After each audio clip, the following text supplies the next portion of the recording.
ফলাফল যেটো আছিল 15,000 মান তেওঁলোকে অৱতীৰ্ণ হৈছিল 600 কিমান গৰাকী তেওঁলোক পাছ কৰিলে আৰু তাৰে বহুতে চাকৰিও পাইছে গতিকে এতিয়া বিশেষ টেট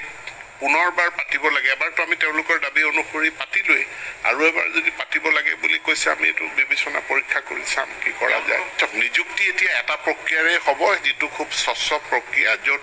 আমাৰ যি ৰিকুইজিট কোৱালিফিকেশন আছে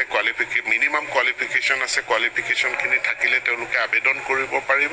খুব সোনকালে আমাৰ শিক্ষা বিভাগত যিখিনি খালী পদ এতিয়া পাইছো আমি এই খালী পদখিনিৰ কাৰণেও ইতিমধ্যে মুখ্যমন্ত্ৰী ঘোষণা কৰিছে খুব কম সময়ৰ ভিতৰত বিজ্ঞাপন প্ৰকাশ পাব তেওঁলোকে আবেদন কৰিব পাৰিব বিশেষ টেট পৰীক্ষা আমি পাতিলো আৰু ফলাফল যেটো আছিল 15,000 মান তেওঁলোকে অৱতীৰ্ণ হৈছিল 600 কিমান গৰাকী তেওঁলোক পাছ কৰিলে আৰু তাৰে বহুতে চাকৰিও পাইছে গতিকে এতিয়া বিশেষ টেট পুনৰবাৰ পাতিব লাগে এবাৰতো আমি তেওঁলোকৰ দাবী অনুসৰি পাতিলোই আৰু এবাৰ যদি পাতিব লাগে বুলি কৈছে আমি এটো বিবেচনা পৰীক্ষা কৰি চাম কি কৰা যায় নিযুক্তি এতিয়া এটা প্ৰক্ৰিয়াৰে হ'ব যেটো খুব স্বচ্ছ প্ৰক্ৰিয়া যত আমাৰ যি ৰিকুইজিট কোৱালিফিকেশন আছে মিনিমাম কোৱালিফিকেশন আছে কোৱালিফিকেশন খিনি থাকিলে তেওঁলোকে আবেদন কৰিব পাৰিব খুব সোনকালে আমাৰ শিক্ষা বিভাগত যিখিনি